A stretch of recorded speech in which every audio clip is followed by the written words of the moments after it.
საღამო მშვიდობის უყურებთ კურიერს 6 საათზე თამთა გაზაშვილთან ერთად. ბიძინა ივანიშვილი შვეიცარიულ ბანკს ჯულიუს ბაიერს სასამართლოში უჩივის განცხადება ქართული ოცნების საპატიო თავმჯდომარის ადვოკატმა ლაშა კალანდაძემ გაავრცელა. ტექსტში ვკითხულობთ, რომ სამართლებრივი დავა ეხება ბანკის მხრიდან დაკისრებული ვალდებულების შესრულებისა და ზიანის ანაზღაურების მოთხოვნას. განცხადებაში წერია, რომ ჯულიუს ბაიერმა მათი საბანკო ანგარიშები ფაქტობრივად ეგრეთ წოდებულ ამერიკულ სანქციებს დაუქვემდებარა. ზემოაღნიშნული საკითხები კი უქმნის ბიძინა ივანიშვილს წინაპირობას ჩათვალოს, რომ ჯულიუს ბაიერიც ამა თუ იმ ფორმით ჩართული არის პოლიტიკურ შანტაჟში. კრედიტ სუისის უკანონო ქმედებებს გადარჩენილი აქტივების დიდი ნაწილი გადატანილი იქნა სხვა შვეიცარიულ ბანკში ჯულიუს ბაიერში, მათ შორის ის ანგარიშებიც, რომლებზედაც უნდა განთავსებული იყო ჰეჯ ფონდებიდან შემოსული თანხები. უნდა აღინიშნოს, რომ ჯულიუს ბაიერი წლების განმავლობაში კონსტრუქციულად თანამშრომლობდა, თუმცა უკანასკნელი 1 წლის განმავლობაში ურთიერთობა რადიკალურად შეიცვალა.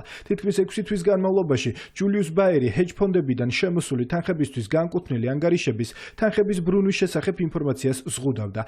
ლის დამადასტურებელი არაერთი მიმოწერა არსებობს. ბიძინა ივანიშვილი ბანკს უხსნიდა, რომ ჰქონდა უფლება მიეღო ინფორმაცია ჰეჯ ფონდებიდან შემოსული თანხების შესახებ და მოითხოვდა ბანკისაგან განმარტებას, რა სამართლებრივ საფუძველზე იზღუდებოდა მისი გარანტირებული უფლება, თუმცა ბანკი აჭიანურებდა რეაგირებას. მხოლოდ მას შემდეგ, რაც ჯულიუს ბაიერმა ირწმუნა, რომ ბიძინა ივანიშვილი თავისი უფლებების დასაცავად მიმართავდა სამართლებრივ მექანიზმებს, ჯულიუს ბაიერმა დაიწყო ინფორმაციით უზრუნველყოფის ვალდებულების შესრულება. ბოლო პერიოდში კი კვლავ გართულდა ურთიერთობა. ბიძინა ივანიშვილის აზრით, ჰეჯ ფონდებმა დაარღვიეს თანხების დაბრუნების ვადები. ჯულიუს ბაიერი არის ხელშეკრულების მიხედვით ვალდებული მიიღოს ზომები ჰეჯ ფონდებიდან მიერ ვალდებულებების დროულად შესრულებაზე.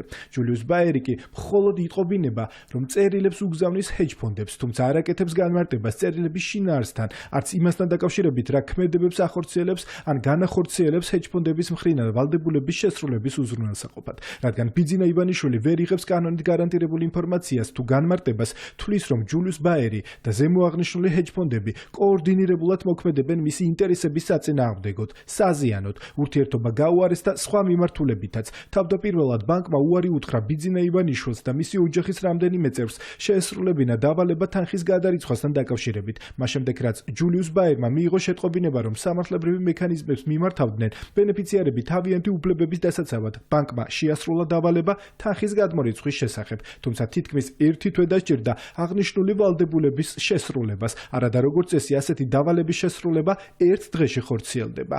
2024 წლის დეკემბრის შუა რიცხვებში ჯულიუს ბაიერი ფაქტობრივად დაემუქრა, რომ პირადი საბანკო ანგარიში უნდა დაიხურა ბიძინა ივანიშვილისთვის, როგორც პოლიტიკურად აქტიური პირისათვის. აღნიშნული საფუძვლით ანგარიშის დახურვის გაუქმების მიზანშეწონილობა ჯულიუს ბაიერის მიერ არ იყო არგუმენტირებული. ბანკმა არც კი განმარტა, რატომ დადგა დღის წესრიგში, თან მაინც და მაინც 2024 წლის ბოლოს პოლიტიკურად აქტიური პირის საფუძვლით პირადი ანგარიშის გაუქმების საკითხი.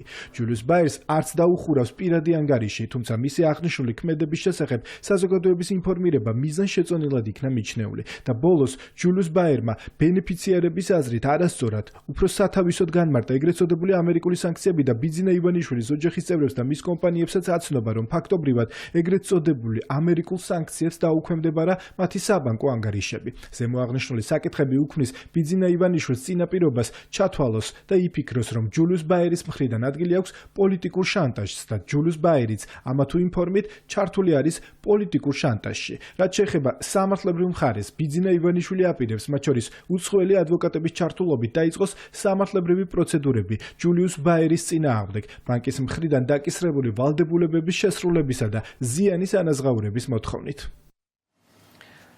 ქართულ ოცნებაში მიაჩნიათ, რომ ეს არის ბიძინა ივანიშვილის წინააღმდეგ პოლიტიკური შანტაჟი. საპარლამენტო უმრავლესობის ლიდერი მამუკა მდინარაძე შვეიცარიული ბანკის ქმედებებს უკავშირებს დიპ სტეიტზე ღიად საუბარს, განსხვავებული შეფასებებია ოპოზიციაში, სადაც მიაჩნიათ, რომ ეს კერძო დავა და სახელმწიფო ინსტიტუტები პროცესებთან კავშირში არ უნდა იყოს.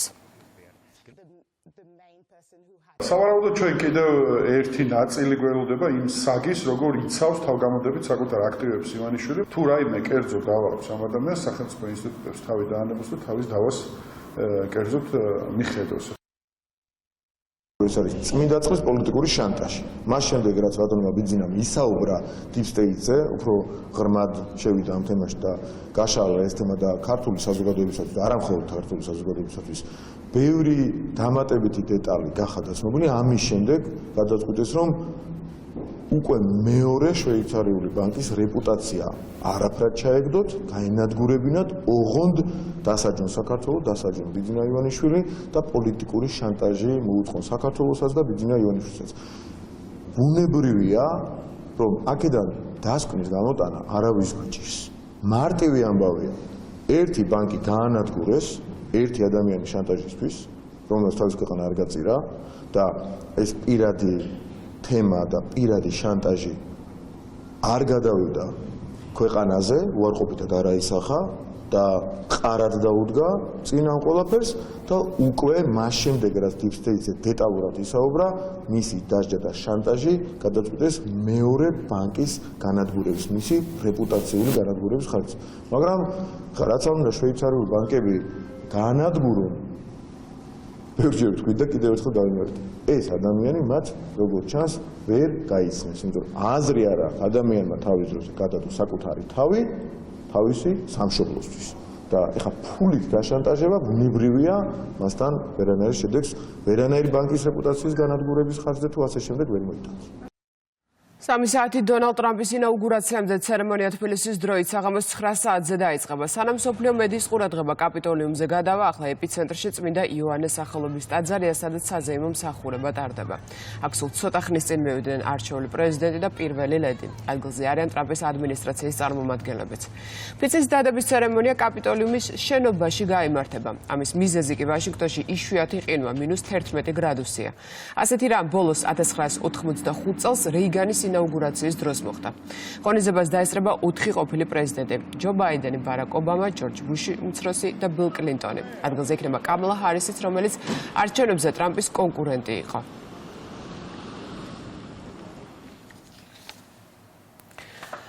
დონალდ ტრამპთან დაკავშირების ოპონენტების შეცვლილ რიტორიკაზე საუბრობენ ქართულ ოცნებაში. სოციალურ ქსელში დაწერა პარლამენტის თავმჯდომარემ ზუსტად იგივე პოლიტიკოსები, ქართველი თუ უცხოელი, იგივე ჟურნალისტები, იგივე NGO-ები, იგივე გულწრფელი ადამიანები დღეს შესწისინებენ ტრამპს და იმავე დამაჯერებელი ტონით ჭარაობენ, რომ საქართველოს საპარლამენტო არჩევნებში რუსეთი ჩაერია, წერს შალო პაპუაშვილი და სოციალურ ქსელში შემდეგ ვიდეოს აზიარებს. ყველა მისის რომ ივანიშვილი აფინანსებდა ტრამპს, აფინანსებდა მისი სიძის მეშვეობით, კუშნერის მეშვეობით, ამაზე აუცილებლად იქნება გამოძიება ახლა ამერიკაში. ერთი წამით ახლა ძალიან მაინტერესებს. ბატონ მიშა, აქ ამ ტექსტიდან ჩანს, რომ ტრამპი არის რუსული პროექტი. ასე გამოდის, იმიტომ რომ გვეუბნებიან, რომ ეხმარებოდა რუსული გავლენის ტიპები, რუსული ფულით, რუსული დეзинფორმაციული ხერხებით ეხმარებიან ტრამპს. აქ პოლობის ნიშანი არ უნდა დავსვათ, ბოლო არ უნდა გავბედოთ და არ უნდა ვთქვათ, რომ რუსული პროექტი იყო, ამერიკის პრეზიდენტი 4 წლის განმავლობაში, ვინც მართავდა ამერიკას, იყო რუსული პროექტი. ტრამპის ინაუგურაციამდე რამდენიმე საათით ადრე წარსულში გაკეთებული განცხადებები ქართული ოცნების სხვა წევრებმაც გაახსენეს. ოპონენტებს მართულ გუნდში ამბობენ, რომ არაერთი ოპოზიციონერი პოლიტიკოსი მოიხსენიებდა შტატების პრეზიდენტს არჩევამდე რუსეთის ინტერესების გამტარებლად. ამ შეფასებების პასუხად ნაციონალურ მოძრაობაში აცხადებენ, რომ ერთადერთი ვინც დასავლურ პარტნიორებს აკრიტიკებს სწორედ მართული გუნდია. ადრესატად საკუთარ თავს არ მიიჩნევენ პარტიაში საქართველოსთვის, სადაც აცხადებენ, რომ მათ მსგავსი განცხადებები არ გაუკეთებიათ.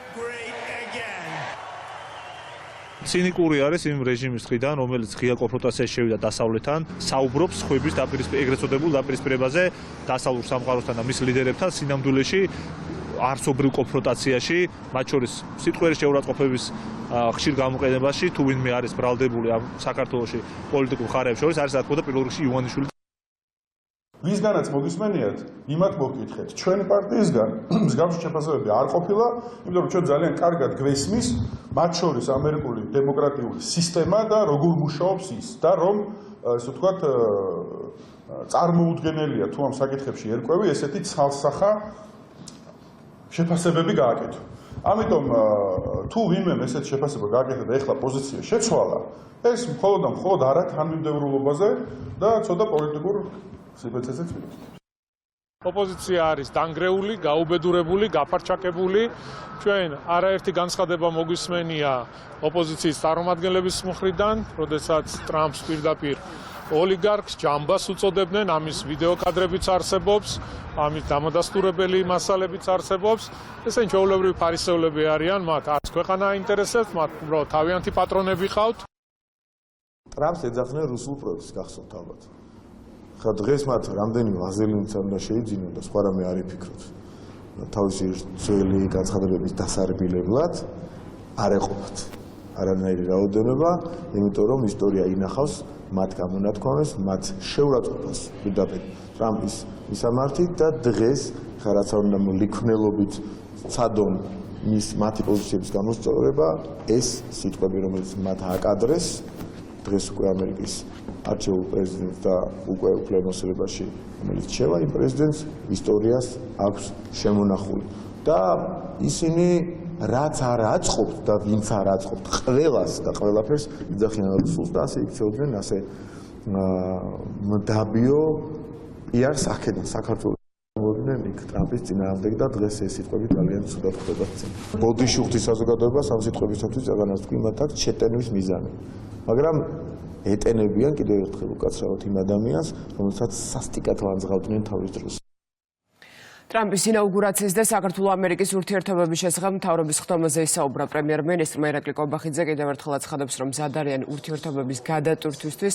აქვე მან თქვა, რომ ურთიერთობების ნორმალიზებისთვის გადამწყვეტი მნიშვნელობა ექნება ტრამპის მიერ დიპ სტეითის დამარცხებას. დღეს არის მნიშვნელოვანი დღე. ამერიკის შეერთებულ შტატებში იმართება ახალი პრეზიდენტის ინაუგურაცია. და ეს არის ერთგვარი გარდამტეხი მომენტი ამერიკის შეერთებული შტატებისთვის. მე მინდა ახალს გავუსვა კიდევ ერთხელ იმას, რომ გასული 4 წელიწადი იყო საკმაოდ რთული ჩვენი ქვეყნისთვის, ისე როგორც მთლიანად მსოფლიოსთვის, იყო არაერთი კრიზისი, იყო და მიმდინარეობს კლავაც ომი უკრაინაში, ახლო აღმოსავლეთში ომი, ევროპაში არის მძიმე ეკონომიკური კრიზისი, ფსევდოლიბერალური პროპაგანდა კიდევ უფრო ფართოდ გაიშალა 4 წლის განმავლობაში. ლიბერალური ფაშიზმი, რაც არის არა მარტო ჩვენი ქვეყნის პრობლემა, არამედ სხვადასხვა ქვეყნის პრობლემა, ამანაც ახალი განვითარება შეიძინა 4 წლის მანძილზე და კონკრეტულად ჩვენს ქვეყანაში იყო ამ 4 წლის განმავლობაში რევოლუციის 4 მცდელობა. ასამცხოვრად მსოფლიოში არ იყო სიმშვიდე და ანალოგიურად იყო რთული პროცესები ჩვენს ქვეყანაშიც. ჩვენ გვაქვს ძალიან დიდი იმედი, რომ შემდეგი 4 წელი იქნება თვისებრივად განსხვავებული, იქნება ბევრად უფრო მშვიდი სოფლიოსთვის და რა თქმა უნდა ეს ყველაფერი უნდა ისახოს ჩვენს ქვეყანასაც. ძალიან ამბიციური გეგმა აქვს პრეზიდენტ ტრამპს გაცხადებული, ეს არის დიპ სტეითის დამარცხების გეგმა და ჩვენ გვინდა წარმატებები უსურვოთ პრეზიდენტ ტრამპს ამ საქმეში, რა თქმა უნდა ამ ბრძოლაში წარმატებას იქნება გადამწყვეტი მნიშვნელობა საქართველო-ამერიკის შეერთებული შტატების ურთიერთობების ნორმალიზებისათვის. ჩვენ გვაქვს ძალიან დიდი იმედი, რომ ეს ბრძოლა დიპ სტეითთან პრეზიდენტ ტრამპის გამარჯვებით დასრულდება და ეს რა თქმა უნდა ხელს შეუწყობს მშვიდობის უზრუნველყოფას სოფლიოში, ჩვენს რეგიონში კონკრეტულად და ასევე ხელს შეუწყობს სწორი და ჯანსაღი ფასეულობების გავრცელებას, ნაცვლად იმ ფასეულობებისა, რომლებიც აქტიურად ვრცელდებოდა სოფლიოს მასშტაბით გასული 4 წლის მანძილზე.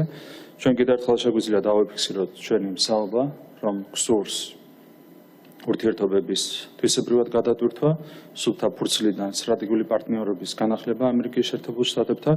იმედი გვაქვს, რომ გვექნება ამ მიმართულებით მნიშვნელოვანი წარმატებები. ამ კუთხითაც 2025 წელი იქნება, რა თქმა უნდა, ძალიან მნიშვნელოვანი. ასევე შიდაპოლიტიკური კუთხით 2025 წელი იქნება ძალიან მნიშვნელოვანი. ჩვენ გადამწყვეტი დარტყმა უნდა მივაყენოთ რადიკალებს ჩვენს ქვეყანაში, რადიკალიზმი ჩვენს ქვეყანაში უნდა დასრულდეს და უნდა დასრულდეს ლიბერალური ფაშიზმი ამ ქვეყანაში. ეს არის უპირობოდ მნიშვნელოვანი იმისათვის, რომ ქვეყანამ განაგრძოს შეუფერხებელი განვითარება და მიაღწიოს ყველა იმ ეროვნულ მიზანს, რომელიც ჩვენს ქვეყანას აქვს დასახული.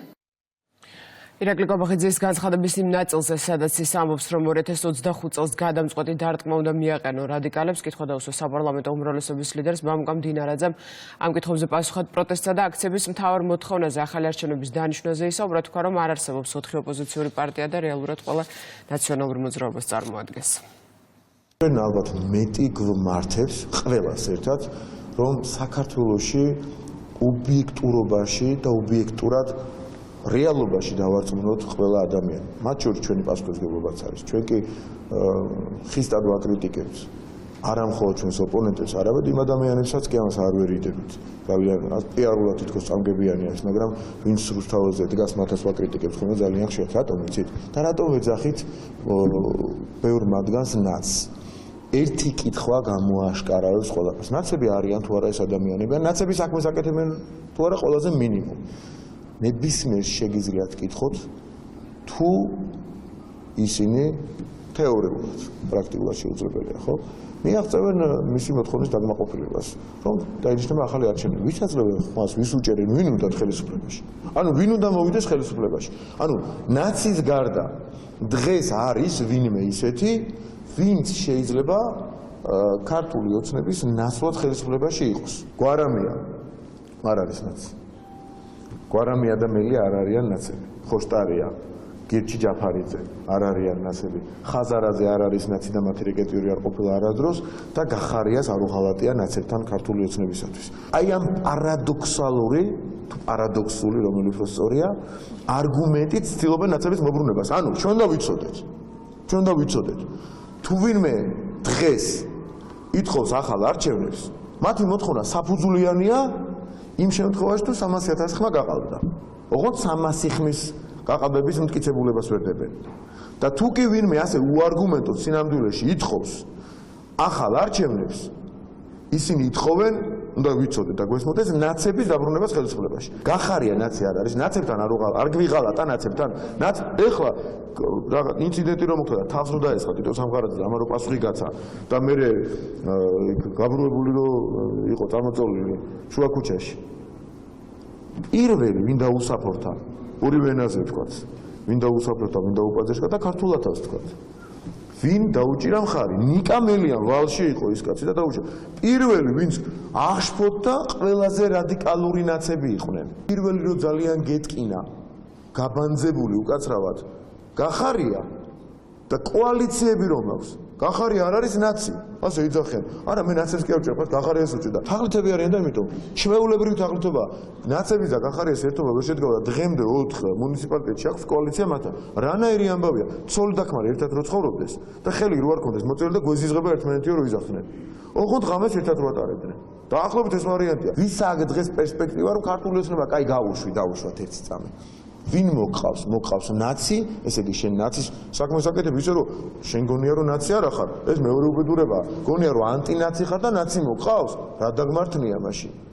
მეორე უბედურებაში გაგიყვია, თავი აზრზე არ ხარ, ისე ხარ ნაცი. პრეზიდენტმა 613 მსჯავრდებული პირი შეწყალა. ნაწილმა დღეს საპატიმრო უკვე დაატოვა. შეწყალების შესახებ ინფორმაცია მიხეილ ყაველაშვილმა გაავრცელა ტექსტში. აღნიშნულია, რომ შეწყალება ნათლისღების დღესასწაულთან დაკავშირებით მოხდა. კონსტიტუციით მინიჭებული ექსკლუზიური უფლებამოსილების გამოყენება კი ეფუძნება ჰუმანიზმის პრინციპს და სახელმწიფო ინტერესებს. ვერ გადმოგწევთ იმ სემიდონით ემოცია მაქვს ახლა ნამდვილად. 4 წელი და 4 თვე ვიჯექი და დარჩენი მქონდა 2 თვე და ნახევარი. აი ახლა რას გძნობთ? ვაიმე, არ ვიცი, აი მის თქმაც არ შემიძლია, ესეც უდათა ვარ, ახლა რო გითხრათ იმას. პირველ რიგში ჩემ შვილებთან ერთად ყოფნას და ოდიშის მოხდას და რა ვიცი, მე გამაგრძელებ ალბათ ცხოვრებას. ყველას უდიდეს მადლობას ვუხდი. ჩვენ ამ პატიმრებს ყველა დღეს მიმსუბუქებს თითეული თანამშრომელი. და ძალიან დიდი მადლობა ყველას, გოგოებო, ყველას. 4 წელიწადნახევარი გავატარე ციხეში. ამ პერიოდში ბევრი რამე გავაკეთე აქ, სწავლა დავიწყე და ჩავაბარეთ და ვსწავლობდი და ძალიან ცოტა დამჭა დასასრულებლად და რა ვიცი, ძალიან ბედნიერი ვარ, ცოტა მიჭირს ემოციების გამოხატვა, იმიტომ რომ ძალიან მოულოდნელი იყო და ძალიან მადლობელი ვარ ამ საჩუქრისთვის. მადლობა პრეზიდენტს. ყველა რა თქმა უნდა ელოდება გასვლას და ამიტომ ამ წახალისება და ჰუმანური მიდგომა პატიმრების მიმართ ძალიან დასაფასებელია ჩემი აზრით. პატიმრების შეწყალება ჰუმანური აქტი რომ არის, ყველა მხარე თანხმდება, თუმცა ოპოზიციას ამ შემთხვევაში კითხვები აქვს. კერძოდ პარტიები ინტერესდებიან, რამდენად მოესწრო 20 დღეში ასეულობით საქმის შესწავლა და რა მუხლებს შეეხო ის კრიტიკა ისმის არასამთავრობო სექტორის მხრიდანაც. ამდენი პირი ერთდროულად ბოლო 10 წელია არც ერთ პრეზიდენტს არ შეუწყალებია, წერს ორგანიზაციების ნაწილი. ოპონენტების უკმაყოფილების პასუხად ქართულ ოცნებაში აცხადებენ, რომ ოპოზიცია და მესამე სექტორი ჰუმანური აქტის წინააღმდეგია. მე ბუნებით ჰუმანისტი ვარ, ადამიანი მართლა და მე ყოველთვის მივესალმები სამართლიანად იმ ხალხის გათავისუფლებას, ვისაც რესოციალიზაცია ჭირდება, ვინც სამოქალაქო ცხოვრებაში დაბრუნებას აპირებს, მაგრამ ამჯერად რომ ყავილაშვილი დაჯდა და 10% საქმეები განიხილა და გადაწყვიტა რომ აი ყველაზე კარგი ხალხი გამოუშვას ახლა. მე მგონია ეს არის წინასაარჩევნო დაპირება, ვალდებულება ქართული ოცნების. რა ჰუმანურ აქციას საუბარი, პლაკატების გაკვრის გამო ხალხი არის დაკავებული. ამ კონკრეტულ შემთხვევაში მგონია რომ კრიმინალებთან ვალდებულება გადაიხადა ქართულმა ოცნებამ. პატიმრების შეწყალება როგორც ჰუმანური აქტი არის მნიშვნელოვანი პოლიტიკური შესაძლებლობა პრეზიდენტის ინსტიტუტის მხრიდან. თუმცა არალეგიტიმურმა მიხეილ ყაველაშვილმა როგორც შეძლო 20 დღის განმავლობაში 600-ზე მეტი საქმის შესწავლა და გადაწყვეტილების მიღება არის სრულიად წარმოუდგენელი, რაც აჩენს ეჭვებს, უნდა გქონდეს ინფორმაცია, რომელი მუხლების მქონე პატიმრები არიან შეწყალებულები, დადგინდეს, ეს არის მძიმე დანაშაულებები, მიზანშეწონილობა არსებობს თუ არა, რეალურად ჰუმანური აქტია, თუ არის ეს პოლიტიკური გარიგება. შეიწყალა მიხეილ ყაველაშვილმა გადადგას ჰუმანური ნაბიჯი, რასაც მივესალმებით და ჰუმანიზმის გამოვლინება ზოგადად მისასალმებელია და ძალიან კარგი. ეს არის იმ გაფარჩაკებული რადიკალი პოლიტიკოსების განცხადებები, რასაც ვისმენდით ამ დღეების განმავლობაში. პირდაპირ გეტყვით, რომ მიხეილ ყაველაშვილი ბოლო პერიოდში არის პირველი პრეზიდენტი, რომელმაც ობიექტური გარემოებებიდან გამომდინარე შეიწყალა მსჯავრდებული. ყველა წინა შემთხვევა სალომე ზურაბიშვილის, მარგველაშვილის, სააკაშვილის დროს ეს იყო პოლიტიკური და შემთხვევით არ ვამბობ შემდეგ სიტყვებს. თუ სხვა სახის ვაჭრობის საგანი გაიხსენონ თუ როგორ შეიწყალა მაგალითად სალომე ზურაბიშვილმა 22 წლის პოლიციის მკვლელი და ის ხალხი აკრიტიკებს დღეს ყაველაშვილს, რომელსაც ამაზე მაშინ ხმა არ ამღუხი. და მისი შეწყალებები ან პოლიტიკური, მაგალითად მოლოტოვის პოლიციელზე მსროლელი და საკუთარი მამის დამჭრელი ადამიანი, როდესაც შეიწყალა და როგორც გმირი ისე გამოაცხადა. ასევე სხვა სახის შეწყალებები, რომლის უკან უდიდესი ეჭვები იმალებოდა, რა თქმა უნდა, ამაში დამტკიცება სისხლის სამართლებრივი წესით არის ურთულესი რამ, თუმცა ჩვენ ძალიან კარგად ხვდებით, რომ შეუძლებელია შეწყალება განხორციელდეს გარკვეული კორუფცია, ეს პოლიტიკური კორუფცია იქნება თუ სხვა სახის პირდაპირ ამ სიტყვის მნიშვნელობით გარეშე, როდესაც მაგალითად კიდევ ერთხელ გავიმეორებ 22 წლის პოლიციელის მკვლელ სიწყალე. მიხეილ ყაველაშვილმა თავისი საქმიანობა დაიწყო ერთ-ერთი ყველაზე ჰუმანური, სწორი გადაწყვეტილებით. მე ძალიან კარგად ვიცი, როგორ მიდიოდა ეს პროცესი, იმიტომ რომ ამაში ჩართული იყო არა მხოლოდ პრეზიდენტი და მისი ადმინისტრაცია, არამედ მთელი სისტემა. მათ გონიათ, რომ პრეზიდენტი უნდა ჩაუშვდეს ყველა საქმეს და დეტალურად განიხილოს მისი ადმინისტრაცია და იმდენი ხალხის, რომლებიც იქ მუშაობენ, რასაკეთებს საჯარისხლების დაწესებულების უამრავი თანამშრომელი, იუსტიციის სამინისტრო, შესაბამისი სხვა უწყებები, რომლებიც რისკებს განიხილავენ და თავისი პოზიცია აქვს თითოეულ მათგანთან დაკავშირებით დაფიქსირებული. პრეზიდენტის ადმინისტრაცია ეცნობა დეტალურად, ინდივიდუალურად ყველა მსჯავრდებთან დაკავშირებით რეკომენდაციას. შეწყალების აქტის გამოცემის გამო მიხეილ ყაველაშვილს მადლობა გადაუხადა ირაკლი კობახიძე, მისივე თქმით, ეს არის მაგალითი, როგორი უნდა იყოს თანამშრომლობა მთავრობას და პრეზიდენტს შორის. ეს არის კარგი მაგალითი იმისა, თუ როგორი უნდა იყოს თანამშრომლობა საქართველოს პრეზიდენტსა და საქართველოს მთავრობას შორის, რა თქმა უნდა, მომავალშიც მზად ვართ ასეთი მჭიდრო თანამშრომლობისთვის, რომ ყოფილიყო ასეთი თანამშრომლობის შესაძლებლობა გასული წლების განმავლობაში, რა თქმა უნდა, ბევრად უფრო ადრე იქნებოდა შესაძლებელი ასეთი ჰუმანური გადაწყვეტილების მიღება ძალიან ბევრ პატიმართან მიმართებით, თუმცა შობს გვიან ვიდრე არასდროს დღეს გვაქვს თანამშრომლობის შესაძლებლობა, რამაც მოგცა ასეთი ნაბიჯების გადადგმის შესაძლებლობა და მისცა კონკრეტულად საქართველოს პრეზიდენტს იმის შესაძლებლობა, რომ გამოეცა ძალიან მნიშვნელოვანი ჰუმანური აქტი, რითაც ისარგებლებს 600 მეტი პატიმარი, 613 პატიმარი, მე მინდა მათ უსურვო ყველა სრულფასოვანი დაბრუნება საზოგადოებრივ ცხოვრებაში, სრულფასოვანი რესოციალიზაცია, რა თქმა უნდა, ამისათვის სახელმწიფო ყველაფერს გააკეთებს.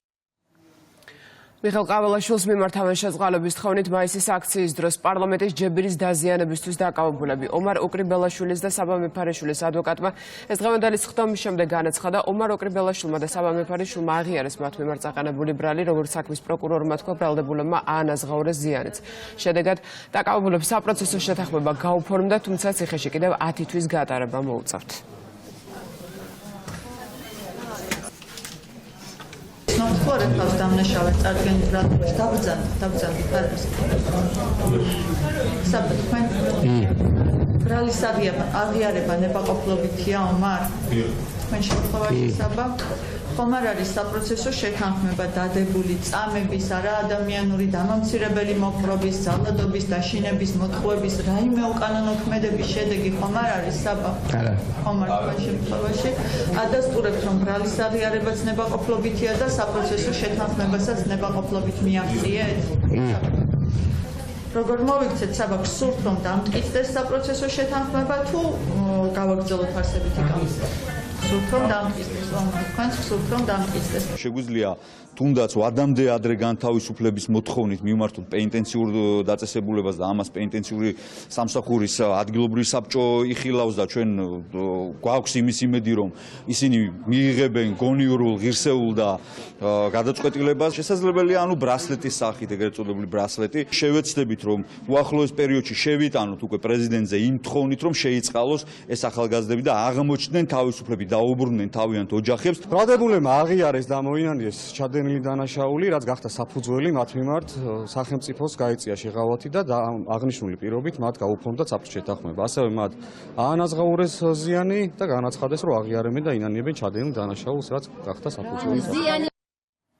ასევე მაისის აქციების დროს დაკავებულ ფრიდომ ბუბუტეიშვილს კი 5 წელი თავისუფლების აღკვეთა მიესაჯა, მას პოლიციელზე თავდასხმას და სხვისი ნივთის დაზიანებას ედავებიან. გადაწყვეტილება თბილისის საქალაქო სასამართლომ დღეს მიიღო. პროცესზე საბოლოო სიტყვით ისარგებლა თავად ბრალდებულმაც მან მოსამართლეს შეღავათის გაწევას თხოვა. ადვოკატი სასამართლოს ამ გადაწყვეტილებას ზემდგომ ინსტანციაში გაასაჩივრებს. ეკონომიკურ მაჩვენებლებზე გამახვილა ყურადღება მთავრობის ხდომაზე პრემიერ-მინისტრმა ირაკლი კობახიძის განცხადებით ქვეყანამ გასული წელი 9%-იანი ზრდით დაასრულა, ეკონომიკამ კი გადააჭარბა 90 მილიარდ ლარს. ჩვენი ქვეყნისთვის ამისათვის ნათლად შესრულდეს. შარშანდელი წელი იყო მთლიანობაში წარმატებული ჩვენი ქვეყნისთვის, დაახლოებით 9%-იანი ეკონომიკური ზრდით ვასრულებთ 2024 წელს. და ჩვენმა ეკონომიკამ 2024 წელს გადააჭარბა 90 მილიარდ ლარს, რაც არის ძალიან მნიშვნელოვანი მიღწევა. როგორც მოგეხსენება, ჩვენმა ხელისუფლებამ დაიწყო 28 მილიარდიანი მაჩვენებლით, ხოლო 28 მილიარდის ეკონომიკა დაგვიტოვა წინა ხელისუფლებამ მემკვიდრეობით და ჩვენ უკვე შევძელით ეკონომიკის გაზრდა 90 მილიარდ ლარამდე. მიმდინარე წელს 100 მილიარდიან მაჩვენებლს უნდა გადავაჭარბოთ, რაც არის თავისუფლად შესაძლებელი. რა თქმა უნდა, ამისათვის უნდა განხორციელდეს კონკრეტული პროექტები და უნდა განვაგრძელოთ წარმატებული ეკონომიკური პოლიტიკის წარმოება.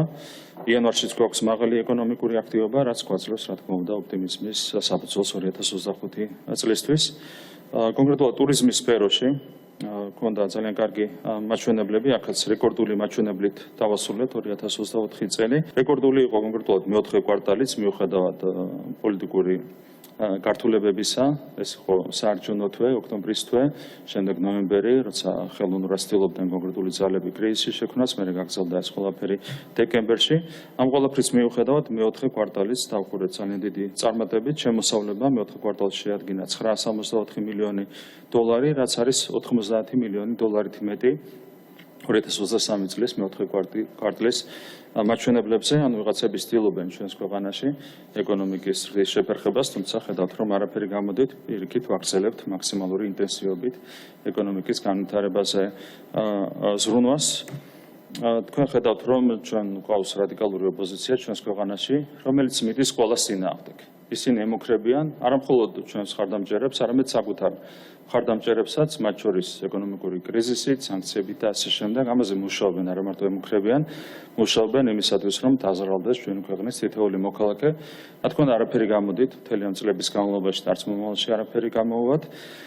მათგან განსხვავებით, ოპოზიციისგან განსხვავებით, რომელიც არის ყველა მოქალაქის წინააღმდეგ, საკუთარი მხარდამჭერების წინააღმდეგაც კი ჩვენ ვართ ყველას მთავრობა და ჩვენ უნდა ვიმუშაოთ როგორც ყველას მთავრობა და იმ სარგებლით, რა თქმა უნდა, იმ სიკეთეებით, რომელსაც ჩვენ მივიღებთ, ჩვენი პოლიტიკის შედეგად, უნდა ისარგებლონ, რა თქმა უნდა, ჩვენი ქვეყნის მოქალაქეები, უნდა ისარგებლოს ჩვენი ქვეყნის თითოეულმა მოქალაქემ და ამ სულისკვეთებით უნდა განვაგრძელოთ, რა თქმა უნდა, მუშაობა, როგორც 2025 წელს, ასევე შემდეგი 4 წლის განმავლობაში.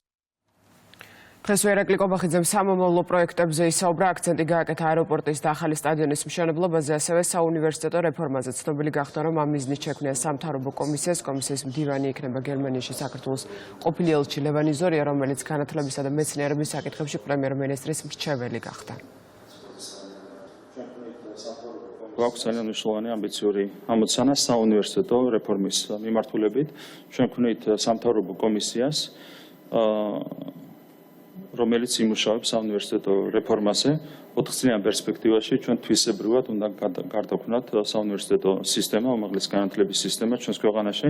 დღეს როგორც მოგეხსენებათ, არ არის დამაკმაყოფილებელი უმაღლესი განათლების ხარისხი ჩვენს ქვეყანაში და რესურსები არის ძალიან დიდი. ამ მიმართულებით მაქსიმალურად უნდა ავითისოთ ყველა რესურსი იმისათვის, რომ 4 წელიწადში ჩვენ მივიღოთ თვისებრივად განახლებული სისტემა.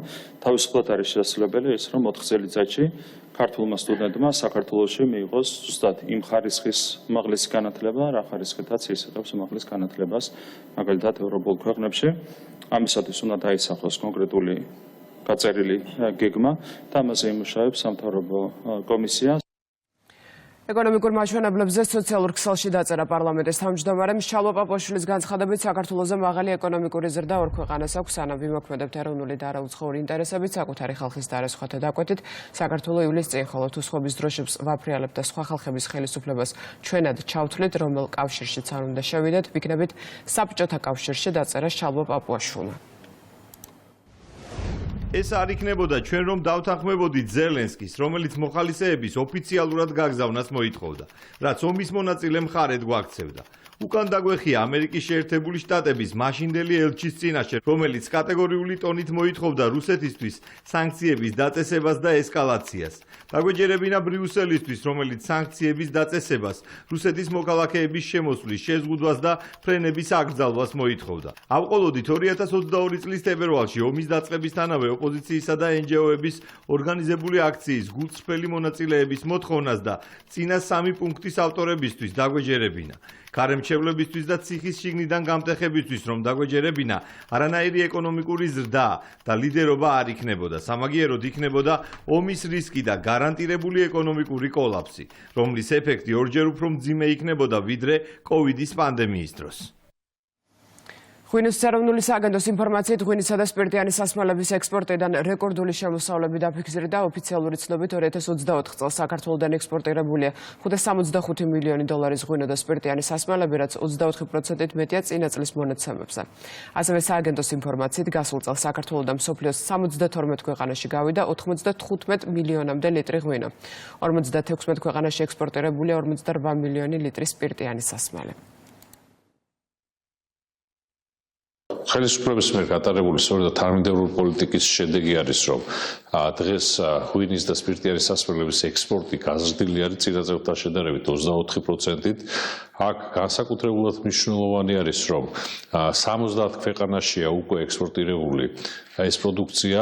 ეს ნიშნავს იმას, რომ საკმაოდ დივერსიფიცირებული არის ექსპორტი. ეს კიდევ ერთხელ ხაზს უსვამს, რომ ის პოლიტიკა, რომელსაც ხელისუფლება ახორციელებს, დარგთან მიმართებით არის სწორი და თანმიმდევრული და თავისთავად ცხადია ისეთი დარგი, როგორც არის მეღვინეობა, არის მხარდაჭერილი ხელისუფლების მიერ. არის კურიერი 6 საათზე, რეკლამის შემდეგ კვლავ პირდაპირ ეთერში ვართ. 3 საათზე ნაკლები რჩება დონალდ ტრამპის ინაუგურაციამდე. ჩვენ ახლა პირდაპირ ეთერში უნდა ჩავრთოთ ვაშინგტონი. მსოფლიოს მედიის ყურადღების ცენტრში არის ახლა ვაშინგტონი, სადაც უსაფრთხოების განსაკუთრებული ზომებია მოქმედებული. ცერემონია თბილისის დროით საღამოს 9 საათზე დაიწყება, სანამ ჩვენი ყველას მედიის ყურადღება კაპიტოლიუმზე გადავა. ახლა ეპიცენტრში არის წმინდა იოანეს სახელობის ტაძარი, სადაც მიმდინარეობს საზეიმო მსახურება. სწორედ აქ იმყოფება იგი იმყოფებოდა დონალდ ტრამპი პირველ ლედისთან ერთად. ჩვენ ახლა კადრში უკვე ვხედავთ თეთრ სახლს, სადაც დონალდ ტრამპს ელოდება ბაიდენი. დღის წესრიგი ყოველი შემთხვევისთვის არის ასეთი, რომ ტაძრის შემდეგ დონალდ ტრამპმა პირველ ლედისთან ერთად უნდა გადაინაცვლოს თეთრ სახლში, სადაც ბაიდენი ჯერ კიდევ პრეზიდენტი, რამდენიმე საათით ადრე ის ჯერ კიდევ პრეზიდენტად ითვლება, არჩეულ პრეზიდენტს უმასპინძლებს და გაუმასპინძლდება, ასე ვთქვათ, ის ოვალურ კაბინეტში არის დახვედრის ცერემონია. ამის შემდეგ უკვე კაპიტოლიუმში იკრიბებიან სტუმრები, სადაც ჩვენ ვიხილავთ კულმინაციას ეს იქნება ფიცის დადების ცერემონია.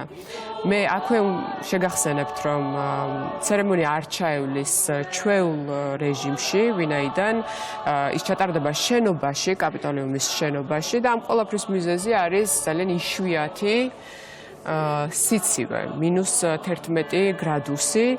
სწორედ ამის გამო გადაწყდა, რომ ცერემონია ჩატარებულიყო უკვე კაპიტოლიუმის შენობაში და არა გარეთ, როგორც არის ხოლმე ეს წესი. მსგავსი რაღაცა სხვათა შორის ბოლოს მოხდა 1985 წელს რეიგანის ინაუგურაციის დროს, მაშინაც სწორედ ყინვა იყო იმის მიზეზი, რომ ცერემონია გაიმართა კაპიტოლიუმის შენობაში და არა გარეთ. ასევე აღსანიშნავია, რომ ცერემონიას დაესწრება 4 ყოფილი პრეზიდენტი. ჯო ბაიდენი, ჯერ კიდევ მოქმედი პრეზიდენტი, რომელიც როგორც ვხედავთ, ჩვენ ელოდება თეთრ სახლში დონალდ ტრამპს, რათა გაუმასპინძლდეს. ასევე ღონისძიებაზე იქნება ბარაკ ობამა, ჯორჯ ბუში უმცროსი და ბილ კლინტონი. აღსანიშნავია, რომ ადგილზე იქნება კამალა ჰარისი, რომელიც არჩევნებზე ტრამპის კონკურენტი იყო, საკმაოდ დაძაბული წინასაარჩევნო პერიოდი ჰქონდათ კანდიდატებს. ჰარისი ტრამპთან დამარცხდა, დღეს ის დაესწრება უკვე ტრამპის ინაუგურაციას და ფიცის დადების ცერემონიას. ძალიან დატვირთული დღის წესრიგი არის, რამდენიმე დღიანია ფაქტობრივად შეგვიძლია ვთქვათ მთელი ეს ღონისძიებები, ცოტა ხნის წინ ჩვენ ვიხილეთ ტაძარი, სადაც მივიდა ილოცა პირველედისთან ერთად პრეზიდენტმა. ეს იყო წმინდა იოანეს სახელობის ტაძარი, ვაშინგტონში, ლაფაეტის მოედანზე მდებარეობს ეს ტაძარი და სწორედ აქ იმყოფებოდა პრეზიდენტი. ამის შემდეგ არის უკვე თეთრი სახლი, შემდეგ უკვე ჩვენი ყურადღება გადავა კაპიტოლიუმზე, სადაც სტუმრები შეიკრიბებიან. გუშინაც იყო მთელი დღის განმავლობაში გაწერილი სხვადასხვა ღონისძიებები. მოკლედ ყველაზე მთავარს ველოდებით ჩვენ, რომელიც იქნება საღამოს 9 საათზე. მოვისმენთ ფიცის დადების ცერემონიას და 9:30-დან კურიერის სპეციალური ეთერით დაგიბრუნდებათ და რა თქმა უნდა ყველა საინტერესო დეტალს ჩვენ შემოგთავაზებთ, მოგიყვებით, უფრო მეტ ინფორმაციას გაგაცნობთ იმ პროცედურების შესახებ, რომელსაც ჩვენ ვიხილავთ, ოდნავ უფრო მოგვიანებით და რა თქმა უნდა პირდაპირ ეთერში მოისმენთ ფიცს. ასე რომ საინტერესო ეთერი გელოდებათ კურიერი 9:30-დან თქვენთვის იმუშავებს და პირდაპირ ეთერში ჩართავს ვაშინგტონს.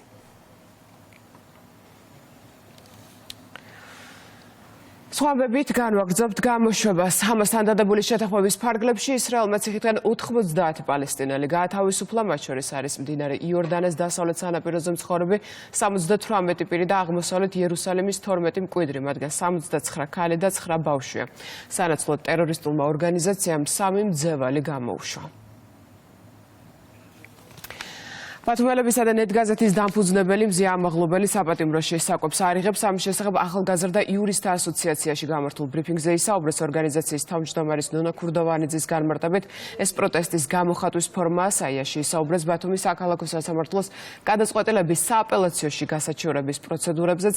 მზია ამაღლობელი 11 იანვარს ბათუმში მიმდინარე აქციაზე ადმინისტრაციული წესი დააკავეს, მოგვიანებით კი გაათავისუფლეს. რამდენიმე წუთში კი ამაღლობელის სისხლის სამართლის კოდექსის მუხლით ისევ დააკავეს მას. ბათუმის პოლიციის უფროს ირაკლი დგებუაძისათვის სილის გაწვლას ედავებიან.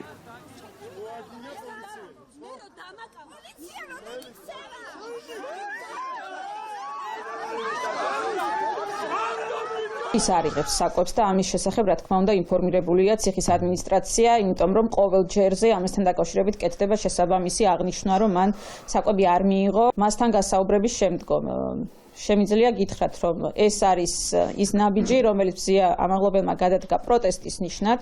ის იღებს მხოლოდ წყალს. ბათუმის საქალაქო სასამართლოს მხრიდან ეს საჩივარი გაიგზავნა დაგვიანებით და არ გაიგზავნა დაუყოვნებლივ და 4 დღე ისე გავიდა, რომ საჩივარი არ იყო მისული ქუთაისის სააპელაციო სასამართლოში, მხოლოდ დღეს დილის საათებში დაგვიდასტურეს, რომ დღეს ჩაბარდათ მათ საჩივარი, რაც წარმოადგენს ამ საპროცესო ვადების დარღვევას.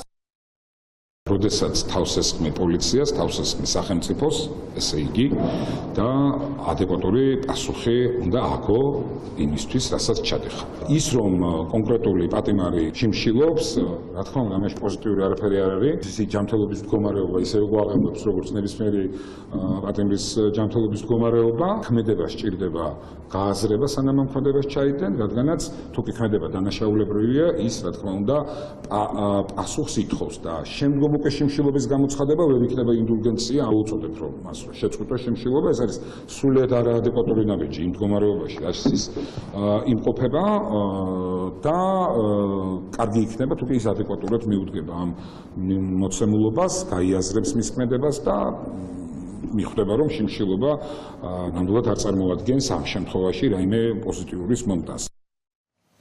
თემქის პოლიციასთან დაკავებულების ადმინისტრაციულ საქმეზე სასამართლო მსჯელობს უკვე განიხილეს რეჟისორ გურამ მაცხონაშვილის და კიდევ ერთი პირის საქმე მათ მოსამართლის გადაწყვეტილებით 2000 ლარიანი ჯარიმები დაეკისრათ. საგამოძიებულ წყება მათ ნიღბის მოხსნის თაობაზე პოლიციელის მოთხოვნისადმი დაუმორჩილებლობას ედავება.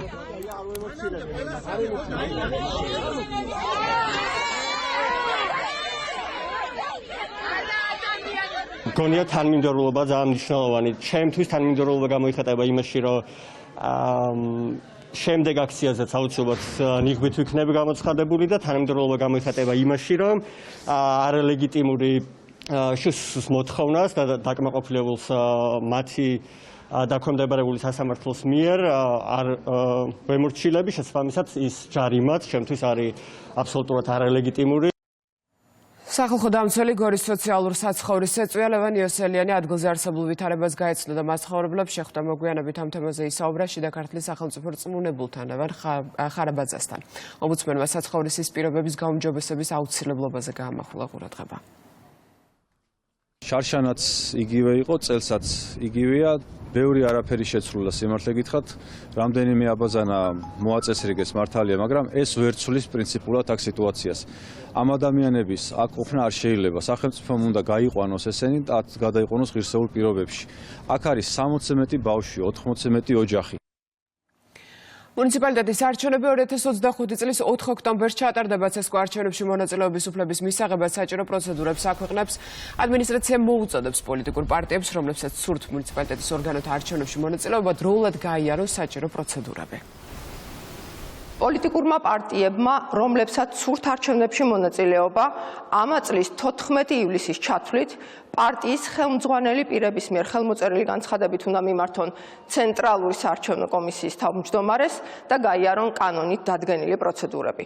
ხოლო იმ პოლიტიკურმა პარტიებმა, რომლებსაც გასულ საპარლამენტო არჩევნებზე აქვთ რეგისტრაცია, ან ყავთ წარმომადგენელი საქართველოს პარლამენტში, ცენტრალური საარჩევნო კომისიის თავმჯდომარეს განცხადებით უნდა მიმართონ არჩევნებამდე არაუგვიანეს 57 დღისა. ამიდის გამო კახეთში საგზაო შეზღუდვებია, ყინვის გამო გომბორის უღელტეხილზე აკრძალულია მსუბუქი მანქანების გადაადგილება, მოძრაობა დასაშვებია მხოლოდ მაღალი გამოვლობის ავტომანქანებისთვის, რომელთაც ზამთრის საბურავები აქვთ. სპეციალური ტექნიკით იწმინდება გზები და იყრება ტექნიკური მარილი, მოძრაობა საპატრულო პოლიცია აკონტროლებს. გადაადგილება შეფერხებულია თელავის ზოგიერთ ქუჩაზეც. ქალაქში არ მუშაობს საზოგადოებრივი ტრანსპორტი.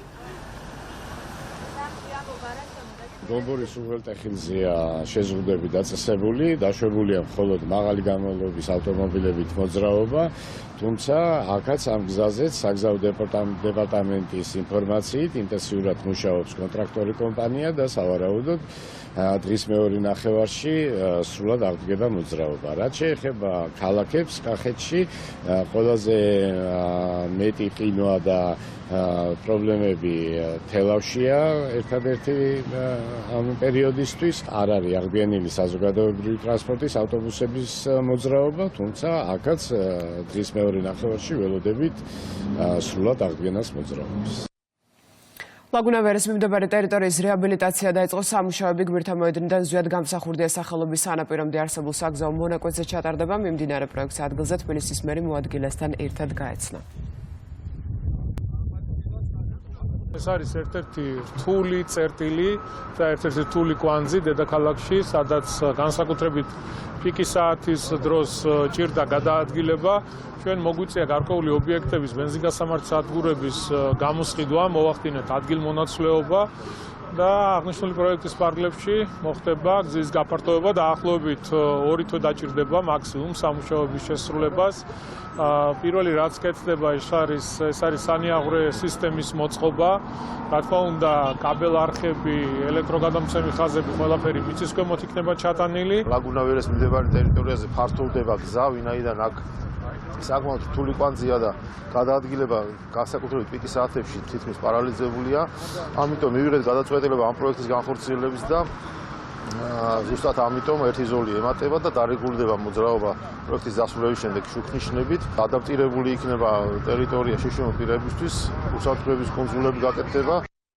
ასეთი იყო კურიერი 6-ზე დღის ყველა ამბავი შეგიძლიათ ნახოთ რუსთავი ორიჯიზე, როგორც უკვე მოგახსენეთ 9:09 და სპეციალური ეთერით დაგიბრუნდებათ კურიერი და პირდაპირ ეთერში ჩართავს ვაშინგტონის პრეზიდენტის ინაუგურაცია იმართება. დროებით.